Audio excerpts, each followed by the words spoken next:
Yo, what is up? You watching Aquafunk Aquatics with me, Aquafunk. I'm here to talk to you about a really cool little dwarf cichlid that apparently used to be really big in the hobby, but fell off a little bit when African cichlids came into the hobby real heavy.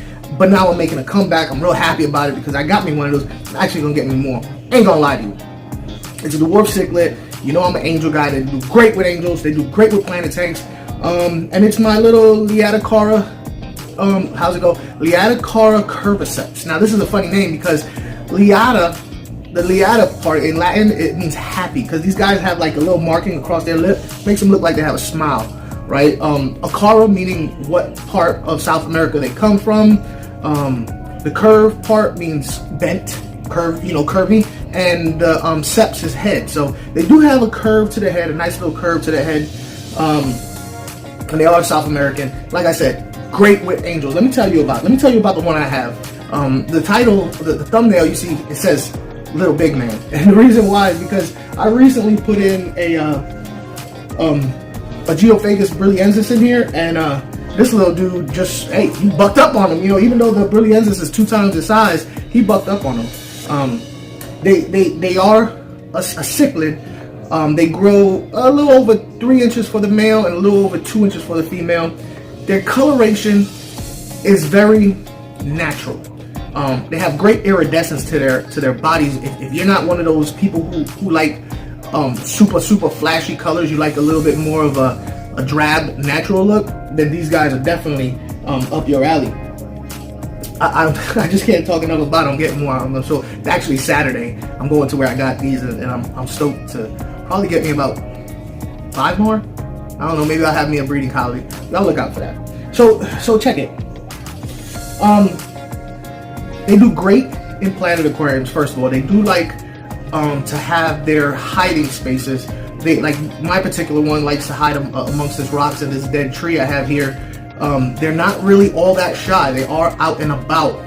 They do like a heavy protein diet, but you know, of course, you got to vary it up with stuff here and there. I've seen them swimming right along next to the geos, picking from the substrate, and I've seen them up in the mid-range of the aquarium eating along with the angels. But for the most part, they like to hang around structures.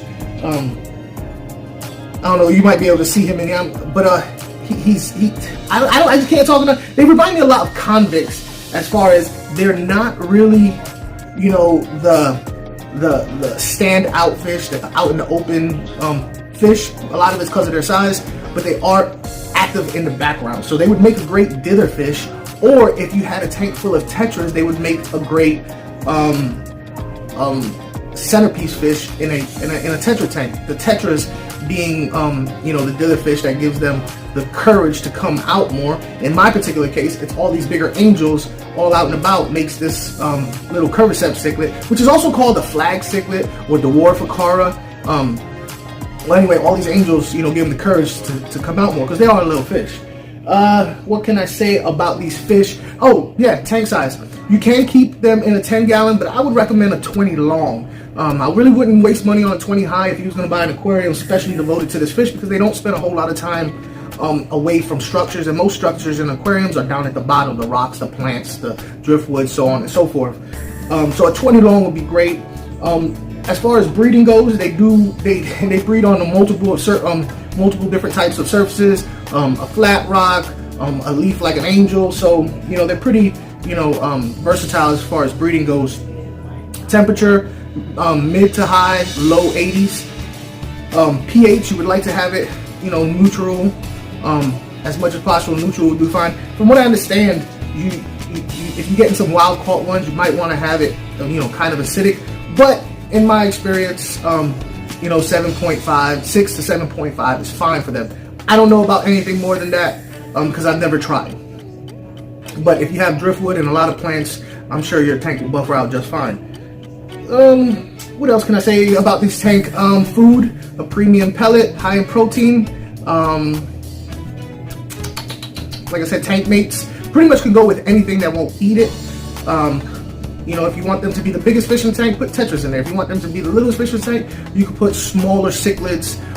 Anything smaller than an angel would do good.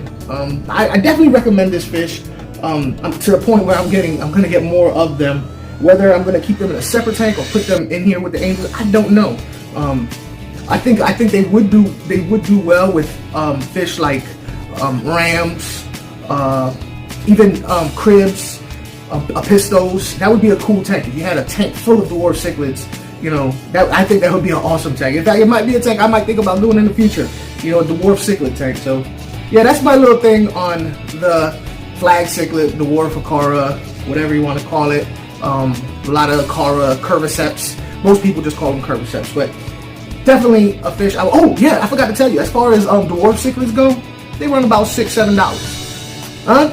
The coloration, honestly, the colorations, like I said, it might be a little bit on the drab side, but the iridescence come out really, really hot. So, you know, for $6, if you're thinking about getting little itty bitty dwarf cichlids and you don't feel like spending the money on the pistos, definitely the way to go.